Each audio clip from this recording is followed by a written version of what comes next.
Good morning students. നമ്മൾ ഏത് പാടപ്പം പഠിച്ചുകൊണ്ടിരിക്കുന്നത്? റിവിഷനെ രാജുവും അച്ഛനും.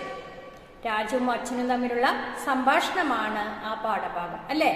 അച്ഛൻ പുതിയ സ്കൂട്ടർ മേടിക്കുന്നു. ആ സ്കൂട്ടറിൽ അച്ഛനും അവനും കൂടി പുറത്തേക്ക് പോകണം. എന്തിനാ പോകുന്നത്? വീട്ടിലേക്കുള്ള സാധനങ്ങൾ വാങ്ങിക്കാൻ. അപ്പോൾ വീട്ടിലേക്കുള്ള സാധനങ്ങൾ മേടിക്കാൻ, പച്ചക്കറിയും പലവ്യഞ്ജന സാധനങ്ങളും വാങ്ങിക്കാനായിട്ട് അച്ഛനും രാജുവും കൂടി പുറത്തു പോകുന്നു. പോകുന്ന വഴിക്ക് ഒരു അമ്പലം കാണുന്നു. അമ്പലത്തിൽ അന്ന് ഉത്സവമാണ്. അപ്പോൾ ഉത്സവത്തിനായിട്ട് അവൻ ഉത്സവത്തിലെ ആനയുണ്ട്, നെറ്റിപ്പട്ടം കെട്ടിയ ആനയെ കാണുന്നുണ്ട്. പിന്നെ കുറെ കച്ചവടക്കാരുണ്ട്, ബലൂൺ കാണുന്നു. അപ്പോൾ ബലൂൺ വേണമെന്ന് അവൻ ആവശ്യപ്പെടുന്നു. തിരിച്ചു വരുമ്പോൾ നമുക്ക് ബലൂൺ വാങ്ങിക്കാം എന്ന് പറഞ്ഞ് അച്ഛനോട് പറയുന്നുണ്ട്. പിന്നെ വീട്ടിലേക്കുള്ള കുറെ സാധനങ്ങളൊക്കെ വാങ്ങിച്ച് അവർ വരുന്നു. ഇത്രയുമായിരുന്നു നമ്മുടെ കഥ, പാഠഭാഗം. അതിൽ നമ്മൾ ഏതൊക്കെ പഠിച്ചു കഴിഞ്ഞു? അർത്ഥം പഠിച്ചു, വിപരീതം പഠിച്ചു, പര്യായം പഠിച്ചു. ഇന്ന് നമ്മൾ പഠിക്കുന്നത് പിരിച്ചെഴുതാനും വാക്യത്തിൽ പ്രയോഗിക്കാനുമാണ് നമ്മളിന്ന് പഠിക്കുന്നത്. പിരിച്ചെഴുതാനുള്ള വാക്ക് ഞാൻ ബോർഡിൽ എഴുതിയിട്ടുണ്ട്. എല്ലാവരും ഒന്ന് ബോർഡിലേക്ക് നോക്കൂ. അതെങ്ങനെയാണ് വാക്കുകൾ പിരിച്ചെഴുതുന്നത് എന്ന് നമുക്ക് ഇന്ന് പഠിക്കാം.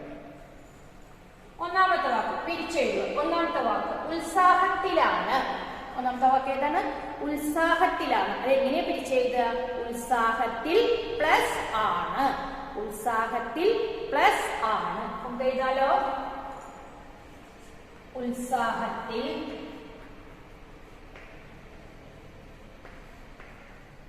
പ്ലസ് ആണ്.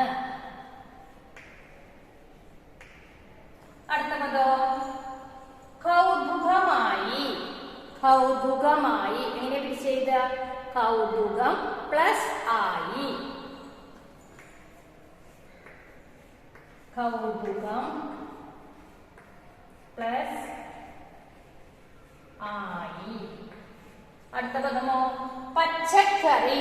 എങ്ങനെ പിരിച്ചെഴുത? പച്ച പ്ലസ് കറി.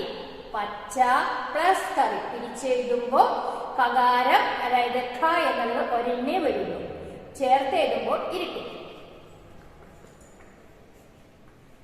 പച്ച പ്ലസ് കറി. അടുത്ത പദം വായിക്കൂ. ഉത്സവമായിരുന്നു. ഉത്സവമായിരുന്നു. എങ്ങനെ പിരിച്ചെഴുത? ഉത്സവം പ്ലസ് ആയിരുന്നു. ഉത്സവം പ്ലസ് ആയിരുന്നു.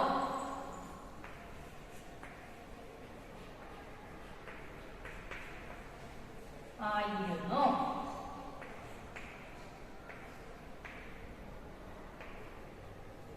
നാല് പദം നമ്മൾ പഠിച്ചു കഴിഞ്ഞു. ഏതൊക്കെയാണ്? ഉത്സാഹത്തിലാണ്. ഉത്സാഹത്തിൽ പ്ലസ് ആണ്. കൗതുകമായി. കൗതുകം പ്ലസ് ആയി. പച്ചക്കറി. പച്ച പ്ലസ് കറി.